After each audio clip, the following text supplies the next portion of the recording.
Au jour d'aujourd'hui, je capture uniquement la truite Fario et il m'arrive maintenant, lorsque je vois une cascade, de remonter la cascade soit à l'aide de mes piolets avec traction sur les bras grâce à un tronc qui est placé en travers, ou alors par grappin. Donc je le lance, il est ancré au-dessus et puis je me tire dessus avec une poignée d'ascension. C'est une passion qui va marier randonnée, alpinisme, canyoning, donc forcément un peu de natation. Et vous mélangez le tout avec une bonne dose d'adrénaline et voilà, vous êtes en plein cœur de la pêche extrême.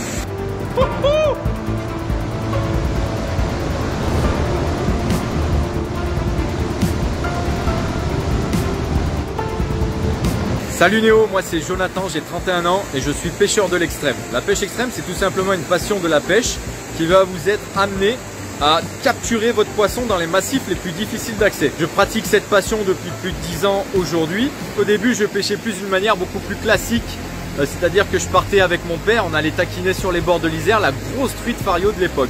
Et je me rappelle que ça sentait bon vraiment l'ouverture de la pêche, on préparait nos équipements la veille et j'attendais qu'une chose, c'était que mon père me réveille pour aller taquiner la truite.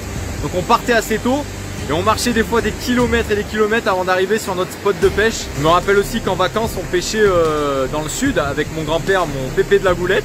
On pêchait en fait au cou tout simplement, donc sans mouliner, juste pour ramasser en fait de la friture pour notre famille le soir.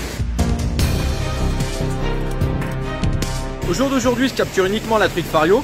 C'est un poisson qui me fascine parce que déjà d'une, elle reste sauvage et dans les endroits les plus difficiles d'accès comme celui-ci, en général on peut vraiment bien voir l'instinct de chasse qu'a cet animal. C'est vraiment impressionnant. Il faut savoir que dans ce genre d'endroit, il existe deux types de truites, voire trois. On a des souches atlantiques, des souches méditerranéennes qui étaient là bien avant nous et aussi des souches hybrides. Donc du coup, quand on a une souche méditerranéenne, c'est celle que tout pêcheur essaye de capturer. On se retrouve vraiment face à un animal chargé d'histoire. C'est vraiment enrichissant de se retrouver avec une truite au milieu de la canne qui fait environ, je sais pas, 40-45 cm. Pour le secteur, c'est vraiment énorme.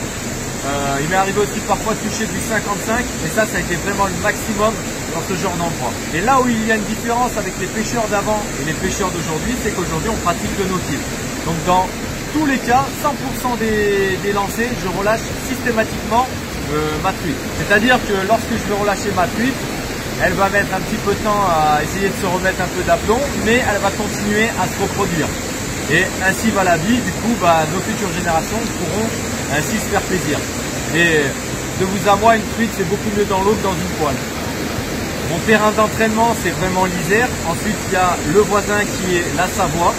Et ensuite, il y a d'autres départements dans lesquels je me déplace, mais ça, je garde ça pour moi. Cette passion rassemble plusieurs facteurs. C'est une passion qui va marier randonnée, alpinisme, canyoning, donc forcément un peu de natation. Et vous mélangez le tout avec une bonne dose d'adrénaline.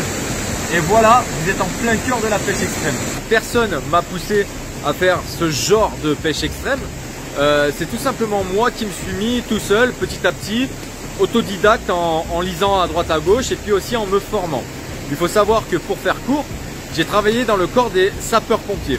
Dans ce magnifique métier, on est amené à faire différentes formations, dont l'une qui m'a vraiment beaucoup plu, c'était le LSPCC. Et c'est comme ça que j'ai eu cette fibre pour l'escalade. Quand je voyais un obstacle, en général, je faisais demi-tour.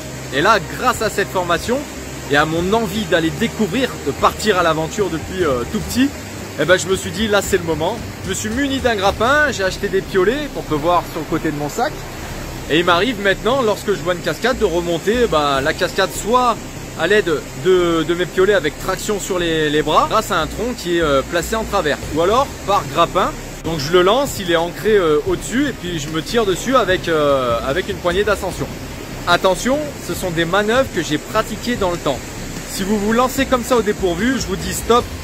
Entraînez-vous. C'est pas parce qu'on me voit dans les vidéos en train de jeter mon grappin et monter une cascade que ça a l'air tout facile. Je vous assure que non, parce que le sac que je porte là dans mon dos, il fait en moyenne entre 10 voire 15 kg, mais maximum, il peut faire 25 kg quand je pars vraiment dans une gorge très extrême. Donc là, cette passion va engager beaucoup d'équipements, c'est-à-dire corde, grappin, piolet, mousqueton, la canne à pêche, le moulinet, les cuillères, le fil et sans oublier aussi le casse-croûte. Donc les amis, faites vraiment très attention. C'est vraiment une très belle passion, mais qui est quand même très dangereuse. Il faut vraiment respecter la nature un maximum, car sans elle déjà, on ne pourrait pas pratiquer ce genre de sport. En général, même ceux qui pratiquent la montagne vous diront pas le contraire. cette passion vraiment me procure vraiment ma dose d'adrénaline qu'il me faut pour me canaliser. C'est-à-dire que j'aime bien me mettre dans le rouge et du coup le fait de me mettre dans le rouge, et après je suis soulagé.